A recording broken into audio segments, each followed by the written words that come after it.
bugüne dek çalışmaktan en keyif aldığın oyuncuyu sorsam sana? Unutamıyorum Karşılıklı. yani Öner abi ya. Öner. Öner Erkan.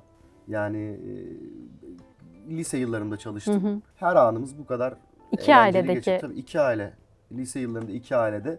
Ben 15 yaşındaydım. Öner abi de 25 yaşındaydı. Hı hı. Şimdi ara ara Öner falan diyorum ama Öner abidir yani. Hani Öner abiden çok fazla şey almışımdır. Emre abiden de öyle aynı şekilde. Hı hı. Bu arada o ekip zaten yani Halit Akçatepe'si, Evet. Asuman Harika Alman'ı, bir Tekin kadro. Akmansoy'u, Ayşen Guru'da yani inanılmaz bir şans ya.